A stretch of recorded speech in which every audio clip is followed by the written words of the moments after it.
Hey Dane, what's up, man? How you doing today? Good. Just trying to stay warm in this winter winter blast that we're getting. How about Yeah, yourself? man. I'm good, man. I was looking at some stats about, Kansans, we're kind of used to the cold, but obviously watching the Chiefs game last night, they said it was so Yeah. cold it shattered Mahomes' helmet. Like when he it took a hit and he's okay, but it was so cold the actual plastic broke. It was like -27 with wind chill. So Kansas is, and then tomorrow's gonna be like 30s, right? So it's just Yeah, crazy. yeah, all the way up to the 30s. Man, Yeah, all the way, man. heat spell. Yeah, You it's know, unbelievable this time of year. Speaking of unbelievable things, man, when we started Yeah, doing the show, we've always talked about um, once or twice a month at least, if not more, showcasing a local hero. And there's right. a guy coming on today from Kansas. They nicknamed him Iron Will Yeah, Sprouse. We'll introduce him on a second. This guy, you talk about runners and how runners kind of have a mind of their own. Well, this yeah, gentleman just completed his 100th. Let me say this again, 100th 100-mile marathon day. And that's 10,000 miles of marathons. One of 28 people in the world to do that. And he's from man. Kansas. So like that's local hometown Yeah, pride. Would you say, Dan? yeah. I mean, we've talked to many runners. We talked to a lot of athletes. I mean, but what he's done and what he continues to do is just a whole different mindset, a whole different place in yourself that you have to dig into to do something not only once but 100 times. I mean, it's Literally. unthinkable. Yeah, Yeah, so without any wasted time, they call him Iron Will, so we're gonna get to it and bring on this icon of the yeah, genre, Will Sprouse. Well, how you doing, my friend? I'm doing good. Thank you. Yes, sir. It's good to have you, yeah. man. We appreciate your Sure. time. And like I said, it's a true honor to get to meet you and to pick your brain for a little bit. So Yeah, Dane and I have absolutely. got some questions what we're going to dive into that we want to kind of talk to you about. So I'm going to take the first one. Obviously, before finishing the 100th one, congrats, kudos to you, man. Every runner I know talks about their journey and their first run that got Yeah, them hooked. Like this is the one that got them hooked, right? I remember when I started running, I got hooked on the OKC Memorial Marathon. yeah, That's what got me hooked. Dane has his Prairie Fire and different things. So I'm curious, man. Back in the yeah. day, when did you get hooked, and when did running become a passion or hobby for you? Well, I started running in 2005 for a couple reasons. One of them, my dad was a marathon runner and he had had a vicious battle with cancer and Mm, lost. And, I weighed over 300 pounds, so I had some health issues. So mm. those were the main two factors I started to run. I didn't really enjoy it at first, but I dropped half my body weight in about six Wow. Wow. months. I was just running. I got to where I was running about 10 miles a day, 6 days a week. And then I started to run marathons. For me, my first marathon was Tulsa Route 66. And then 2 weeks later, I turned around and ran Dallas Wellstone. And I discovered in the 26-mile race I could run two or three a month and consistently.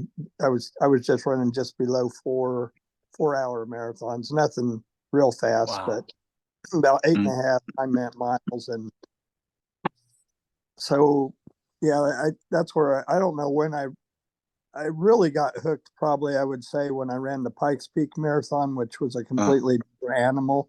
It was closer to an ultra. And then the next one, probably in 2009, I ran up in Wisconsin. Devil's Lake 50 mile is just a wow.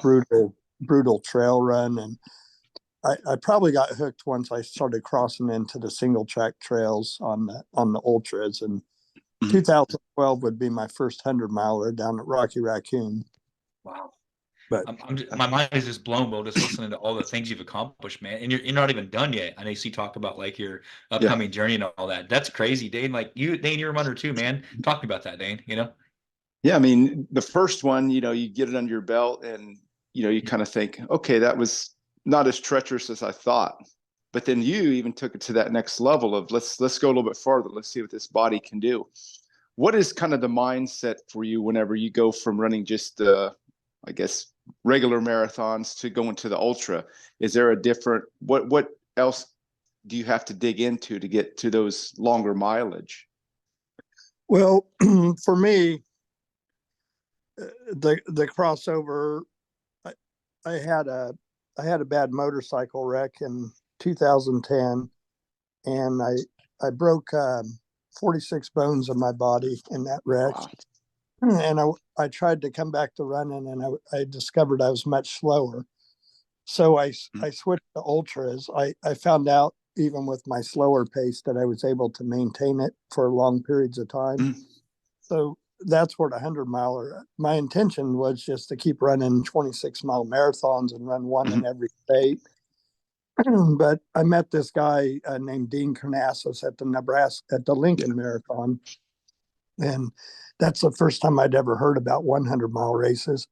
And I just kind of thought he was crazy and didn't really consider it. But once I got back on the road after my accident and seeing how slow I was, I decided to switch goals. Wow. And after I started running the first 100-mile race, Rocky Raccoon, and it was kind of technical trails down in Texas, I was just hooked on the 100-mile distance.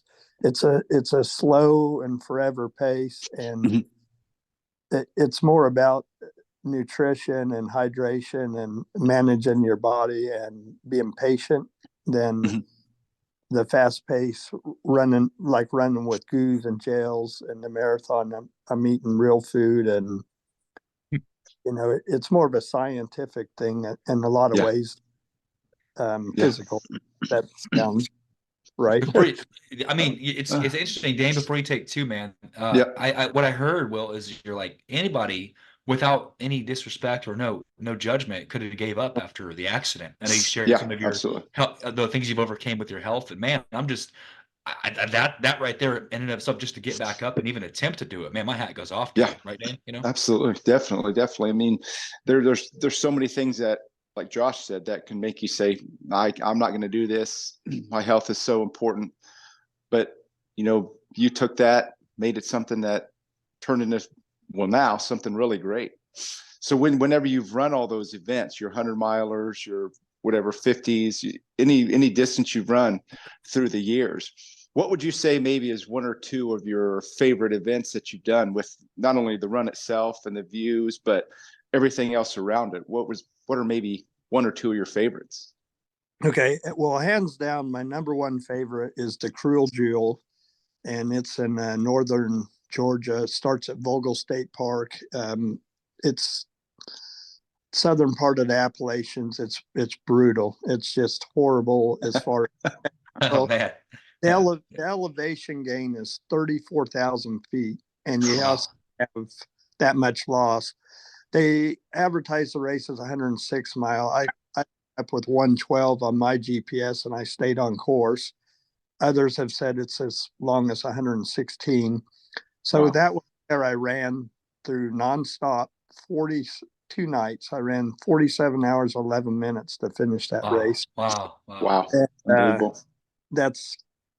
It's horrid, but that's my favorite. Now, as far as views, you got Lovett in Colorado. The Black Hills 100 is beautiful. Even some of the swamp runs, like down in Louisiana, there was Cajun Coyote, Lougarou, Red Dirt Ultra. They're all, beautiful and semi tough, There's a race in Mississippi that was actually gorgeous called Equinox, and it was brutal, similar to Cruel Jewel, not quite as tough. But those are some of my favorites, probably. I'm hearing, man, like wow. As I take three, you go back to the amount of effort and the time, and it is a passion, man. It's beyond a passion. This is, a lot of runners really do have, like, they'll set aside time, but you're making this a priority in your life, and that is kudos to you, man. Just to be able to take something and be one of a kind. Like, literally, I don't know any other person. There's nobody else around that does this. So influence, it's neat to see, like, and a lot of times you'll have people that you're influenced by, but everyone is influenced by you because of the shadow that you cast. Absolutely. You could take, say the Tom Brady's of football, or the Serenas of tennis or whatnot. In the running world, you are literally one of the elite. I'm curious, man, but is there maybe one or two people as you got going that really helped you, influenced you, that were maybe mentors to you? Because you're one of a kind now, but back in the day, who influenced you?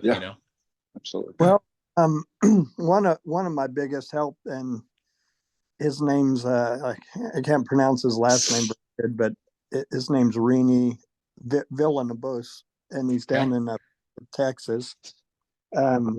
Him and I are about the same speed. We've ran numerous 100-milers together. Another one would be Mike Smith. Again, at one time we were the same speed. And then Ed Effingham, they call him the Gesture. But they've all got an incredible amount of 100-mile finishes. But I kind of learned from those guys. I'm relatively still, even though I'm older, I'm still kind of the new kid on the block of the, running extreme amounts of 100-milers. Like I said, I just started in the 100-milers in 2012. Wow. But I learned techniques from these guys, and also locally from Wichita. One of my first influences would be Eldon Galano. Yep. I don't know if you've heard of him or not, but anyway, him and I ran a lot of local races in Kansas together, and he helped me with strategy, techniques later in the race as far as keeping pace. And of course, I became really good friends with all these guys. So just, it's almost like it's like you're competing against your mentor. That's neat in this sport, individual like that. It's neat that you can actually pick someone's brain and then also compete at the same time. That's cool. Go ahead, Dan. That's awesome. Yeah. Now that we're in the new year here, 2024, and you've got all these obviously great feats under your belt, what's coming up next for you in this season? Do you have any runs on the calendar that you're really looking forward to? And if so, also, how many runs are you planning on doing this year? That's good. Yeah. So my first thing was I was going to go up to the 200-mile race. Unfortunately, Wow. I signed up for in March. It just got canceled. So my next is going to be next month, Outlaw 100. And I should have mentioned that one as far as it's beautiful course and it's tough. It's in the category as Cruel Jewel, but not as tough. But it's down in Oklahoma, in that vicinity. Really tough. I could call them mountains down there. They're aggressive hills in Oklahoma, but they're pretty treacherous. My biggest goal this year is I've created this double slam, and I call it 849 double slam. And what a double slam is a regular slam is 4 100-milers, but this will be 8 100-milers in 49 days. And it's going to start the first week of September and go on to the last week of October. But it's called I actually named it the Iron Will Double Slam. Yeah. So I've ran 6 weekends in a row, 600-milers in a row before, and 5 several other times, 5 weekends in a row. But I'm going to step it up to trying to get 8 of them in, and that's open for other people to compete in it as well. I have at least one for sure going to do it with me. So incredible. No pressure, right? We'll go ahead and top your record of 100-milers. That's interesting, man. You said something before I go into this other section. You said you were going to sign up for a 200-miler. That's like, oh, no big deal, just running from here to Kansas City. No big deal, just literally running to it. It's just there's nobody like you, Will. So I could go on for days about how impressive I am, and about just impressive it is, the will and the determination. No wonder they call you Iron Will. It's obvious. So Dane and I are going to transition for a little bit. Will, there's a segment, the only part we don't prep you for. We do a little thing that's called Truth or Dane. It's a little play on words, okay? Now, what this is, we just met you. I know we've texted back and forth, but just visually met you. So Dane and I have 8 phrases that we're typically known for throughout the course of doing this show. Stuff like, oh my goodness, or things like that, right? So what we're going to do is we're going to say this phrase, and we're kind of betting on you. We want you just to flip it around. Usually the guest gets asked questions, so we're going to ask you who you think is more likely to say this phrase, Dane or I, okay? Just for fun, little rapid segment that we do called Truth or Dane, okay? Ready? I think I got him. So first one, of the two of us, just by judging us from what you already know, Will, who's more likely to come up to you and go, psych? Would I be more likely to say that or Dane? Uh, Who'd you say? you. No, it's Dane. So that's a Dane one. Dane is notorious for doing the psych out and then walking away. He's a All child right. of the 80s, man, so it's all good. So second one, let's see if you get this one. There's a phrase that one of us says before I start fanboying out. Am I more likely to say that, do you think, or would Dane be more likely to say that? I think you would. Yep, yes, sir. That is right. You're 1 for 1. Well, we'll tell you how you do at the end. So next one, I am giddy beyond all words. Am I more likely to say I'm giddy beyond all words, or is Dane more likely to say that? Dane. Yep, you're killing it, Will. You're 2 for 3 right now, man. Let's go. So, next one, I can hardly contain my excitement. Is that a Dane or? What's that? Right. You. Nope, that's Dane, man. Two for 2, man. We got 2 more for you. 2 more, okay? This will be one epic interview. Is that more likely me or Dane? You. Yep, good. Look, all right, so you're 3 for 5, man. Last one. So the final one that we'll give you, a guest who needs no introduction. Is that more likely me or Dane? Do you think? I think that'd be you. Yes, dude. All right. Well, Man, you're killing good. it. You're a good judge of character off the bat, man. So you went 4 for 6. Well, just a little silly thing we do. We appreciate you to kind of break up the episode. It's called Truth or Dane. So thanks for being a good sport for that little segment. Okay. So love it, man. So then I'll give it back to you, man, for that final part. Well, I was going to ask before we go into this final open mic, every runner, Josh and I have done some distance run, nothing approaching the distances you've done. But during every run, there's always that mental prep you have to go through. During a marathon, you're saying, okay, sooner or later during this run, I'm going to have 3 or 4 miles where, man, I just don't have it. I've got to soldier through. And that's on 26 miles. When you're running these distances of 50, 100 miles, things like that, what do you do to mentally prepare yourself for the inevitable? You know what's coming, where it could be a mile, 2 miles, 10 miles, where it's just your body says, I don't want to do this. What do you do mentally to break through that barrier beforehand and during the run? Yeah. Well, first of all, in a 100-mile race, there's a lot of things that can go wrong because it's a long ways, 100 miles. It can be GI issues, or you'll hit highs and lows, or even injuries, or so with my hydration pack, I kind of carry things. A lot of races I never need them, and some races they come in handy. But when you hit a low like that, which it's going to happen, it's pretty normal. It's best just to push through. One of my first influence, I should have mentioned his name. He's from Michigan. When I ran that Devil's Lake 50 miler, my first ultra, his name was Ken Arbel, and he said it's always going to hurt, and it'll always get better if you push through. I've actually found that to be true, unless your legs broke or something, and that probably won't get better. But you're going to hit lows. And if you push through, it always gets better. It's kind of yo-yos a lot of times. You'll get highs. Of course, in 100-mile running, the night is the worst because you got to get through that night. The night sucks the life out of you. Once you get to the sunrise, you'll get a burst of energy. But it's always the night that's the toughest. Probably about midnight till 5 in the morning is really so. It's kind of a parallel in life. Well, before you take that day and you think about it, like you can almost take ultra running, you're going through the darkest times, and then it's almost it's so symbolic. Like then the daylight shows up and you're pushing through it. It's going to get better. You can almost take this parallel of what people do with running, like yourself, and that can apply to real life. Hey, hold on, keep going, absolutely. keep marching forward. That's a principle that goes far beyond running. It goes into maybe you're having a bad season of your life. It's just like running through the night. It's just kind of a neat little thing I picked up. Yeah. Picked up on. Go ahead, Dane. Yeah. Now, expanding on that a little bit more, we kind of cater to, or, a younger athlete, musician, somebody maybe that's just starting out that needs an inspiration, somebody like yourself to pick their brain.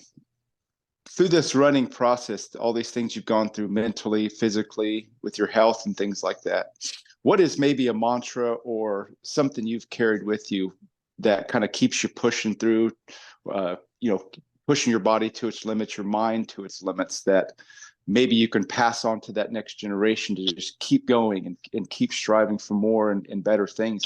Is there maybe some words of wisdom you can pass on to this next generation? It's good. Well, I always kind of think to myself, like, just never give up and don't quit. And that's why I'm currently on 19 consecutive 100-milers without a DNF. A DNF is a finish. And typically with even people who run a lot of 100-milers, they'll have some failures, and then they'll get right back at it and hit it again. One of them, it's kind of a silly one, but when I trail race, it can be brutal. You'll fall a lot, you'll be cut up and quite a bit. But there's an old saying: if the bone isn't showing, keep on going. Ooh, that's good, man. Yeah, I like that one. Come up with it, but there's bumper stickers, shirts, and stuff that say if the bone ain't showing, keep on going. But it's, I don't know. I just kind of think of just never give up. There's no question 100-milers they're going to suck. They're going to be painful. You're going to hurt. Just gotta kind of harness the pain and just keep pushing through. A lot of people, once they feel it, they'll quit and say, well, I'll come back and try another 100-mile race. But until you figure out how to cope with that, you're never going to finish. You just gotta, pain is a part of it. So when you're saying that, it's neat, Will, because people talk about not wanting to do something because they're afraid it's going to hurt, and I love that you're embracing the fact that it's going to hurt, but it's also when you get done with this, talk about setting a legacy. You're writing a legacy, and you're still going. You have this this living legacy of what you're doing in your life, and people that are going to follow in your footsteps, literally, of what you've accomplished. And we say all the time, Dane and I on the show, that the next generation of athletes and musicians in good hands, because our goal is to take ordinary people, with all respect, like yourself, to do extraordinary things. And you fit that bill. You've done extraordinary things and let us know, hey, through pain, through overcoming being in a wreck, the health concerns, you shared your story very publicly about overcoming the stroke. You didn't let anything stop you. You're one of those people that, hey, life cannot stop you unless you let it. And my hat goes off to you. You think? Yeah, absolutely. Oh yeah, definitely. I mean, it's one of those where, the average athlete, whenever you're young, we've all been through it that have been athletes, that you have a little nick or something you haven't felt before that really isn't too major. It's not an injury. Like you said, the bone wasn't showing. So, you think it's the end of the world, but, to hear words of you saying, keep going, keep pushing, don't quit, all the things you've been through it, and, being older, that's something great for the younger generation to hear. Is like, I'm older, I've been through some health things, I've broken many bones, but you keep pushing. It always gets better on the other side, like you said earlier. So that's a great message for our younger listeners to hear. So thank you for that. Yeah, thank you, Will. It's a true honor, my friend. No, thank you. Yes, sir. Yes, sir. Dane and I, in closing, well, because I do always want to value your time. One thing we say is, once you come on the show, we call it an alum. You're welcome back anytime. As you do future races, and even as you do the double slam, you're welcome to come back, and we'll showcase you. Once you come on once, you're welcome back anytime. So please make sure this is the first of many. It was a great opportunity to meet you, and I can't wait to see what you continue to do in the upcoming year. Okay. So. All right, sounds good. Thank you. Yes, sir. You have a good one, and you're welcome to drop off. And take absolutely. care, okay? Take care. All right. Thanks, Will. Thank you, Dane, Will. I'm telling you, man, when you think about someone like that, Dane, just an iron will fits him well. The legacy, the drive, the don't quit. I'm never going to quit. Life isn't going to stop me. Wasn't he as good as he's better than you thought, wasn't it?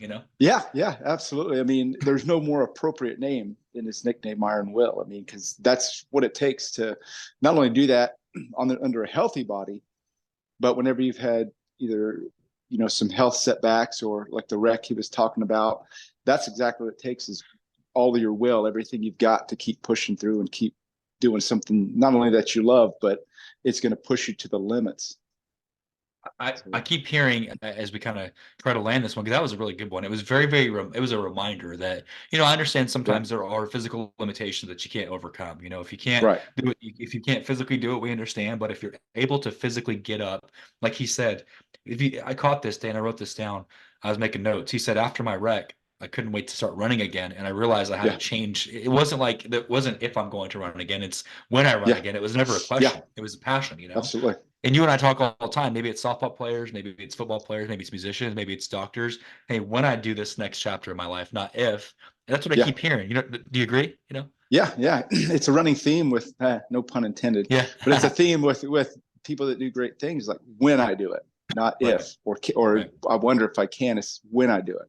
Yeah. You may have to modify it just a touch, but you can still do great things. I mean, you can push yourself even further sometimes after a setback than you probably otherwise would have had you not had that setback. So, come back stronger, as they Wow. say. That was a good one, man. I'm very, very glad we got a chance to track down Iron Will. I can't wait to continue to watch what he does this year. Yeah. Just a true icon and a true inspiration. And the kids say humble brag. There's a confidence about him that he knows what he's done, and it's just he knows it. So that was another good one in the book, Zane. You know. Yeah, I mean, and it even makes it greater for us because he's right in our own backyard, right in our own hometown, that you can keep tabs on him and everybody knows him. And there's a degree or two of separation between great people like that and us. So it's great to have him in your own hometown. Well, we will make sure to send out the reminders and kind of make sure you guys get some exposure to his page in case you want to follow along. Maybe look at the upcoming run. So that's a good one. Got a lot of good content this week. We'll save it. We have some teasers. We'll just save that. So as Zane and I always say, don't forget that we love you. And Dane, thank you for listening. for that.